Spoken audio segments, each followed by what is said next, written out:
Halo guys, nama saya Merisa. Hari ini saya akan melakukan presentasi mengenai database pengupahan, sumber daya manusia, database produksi, dan database pendapatan atau pengeluaran. Prosedur pengajian dan pengubahan.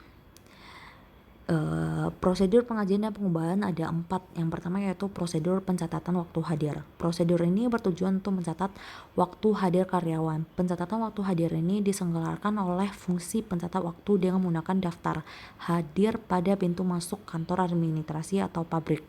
Pencatatan waktu hadir karyawan ini diselenggarakan untuk menentukan gaji dan upah karyawan. Yang kedua, prosedur pencatat waktu kerja. Dalam perusahaan manufaktur yang produksinya berdasarkan pesanan, pencatat waktu kerja diperlukan bagi karyawan yang bekerja di fungsi produksi untuk keperluan distribusi biaya dan upah karyawan kepada produk atau pesanan yang menikmati jasa karyawan tersebut. Yang ketiga, prosedur pembuat daftar gaji.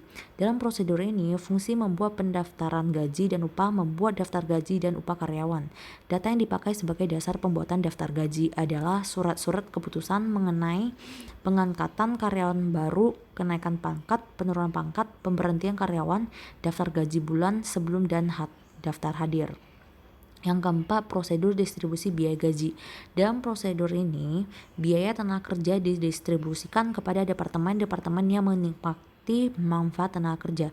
Distribusi biaya tenaga kerja ini dimaksud untuk pengendalian biaya dan perhitungan harga pokok produk. Yang kelima, prosedur pembayaran gaji. Melibatkan fungsi akuntansi dan fungsi keuangan. Fungsi akuntansi membuat perintah pengeluaran kas kepada fungsi keuangan untuk menulis cek guna pembayaran gaji dan upah.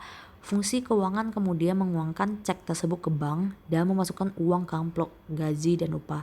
Jika jumlah karyawan perusahaan banyak, pembagian amplop dan upah dapat dilakukan dengan membagikan cek gaji dan upah kepada karyawan. Siklus pengajian. Istilah pengajian atau payroll sering diartikan sebagai jumlah total yang dibayarkan kepada karyawan atas jasa-jasa yang mereka berikan selama satu periode. Pengajian dan pengupahan itu penting karena alasan berikut. Yang pertama, karyawan sangat sensitif terhadap kesalahan-kesalahan dalam pengajian dan pengupahan atau hal-hal yang tidak wajar. Yang kedua, pengajian dan pengupahan merupakan hal yang diatur oleh peraturan pemerintah.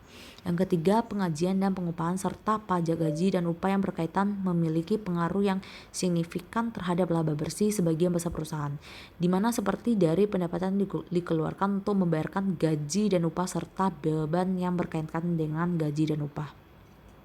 Aktivitas siklus pengajian dan pengupahan.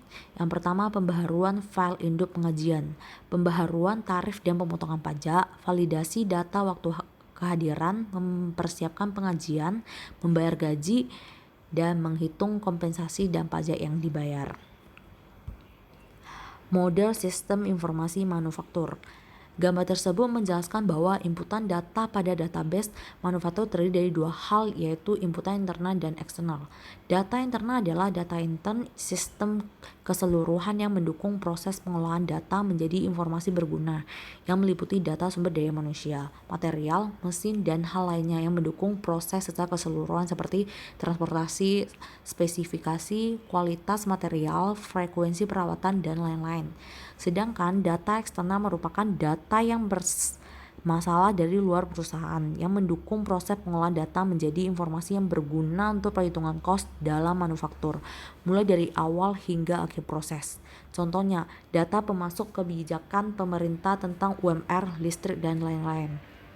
Dalam sebuah perusahaan manufaktur tentunya hubungan baik dengan customer seperti supplier, operasional, konsumen harus tetap dipertahankan. Salah satu cara mempertahankan adalah dengan menjaga keutuhan data customer dalam database manufaktur agar sewaktu-waktu dibutuhkan tidak lagi memerlukan waktu yang lama. Untuk merekam segala aktivitas dan data customer juga diperlukan alur bisnis yang jelas dalam manufaktur seperti tergambar pada gambar berikut. Alur aktivitas dengan database CRM. Dari gambar tersebut dapat dirancang sebuah CRM dari proses bisnis perusahaan dengan memperhatikan kebutuhan pelanggan dan keinginan pelanggan, yaitu meliputi pertama database pelanggan, yang kedua profil setiap pelanggan, yang ketiga analisa probabilitas dari tiap-tiap pelanggan, yang keempat interaksi dengan pelanggan yang lebih tertarget dan customis, dan kelima peran software atau aplikasi CRM. Diagram konteks siklus pengeluaran. Siklus pengeluaran adalah suatu aktivitas berulang atas aktivitas bisnis dan proses data yang terkait dengan pembelian dan pembayaran atas barang dan jasa. Siklus pengeluaran mencakup perolehan untuk dijual kembali atau digunakan dalam produksi, perolehan jasa-jasa perolangan, dan perolehan aktivitas dan peralatan. Siklus pengeluaran menurut Oromne adalah rangkaian kegiatan bisnis dan operasional pemrosesan data terkait yang berhubungan dengan pembelian serta pembayaran barang dan jasa. Tujuan utama dalam siklus pengeluaran adalah untuk meminimalkan biaya total memperoleh dan memelihara persediaan, pelengkapan, dan berbagai layanan yang dibutuhkan oleh organisasi untuk berfungsi. Saya rasa cukup untuk presentasi dan terima kasih.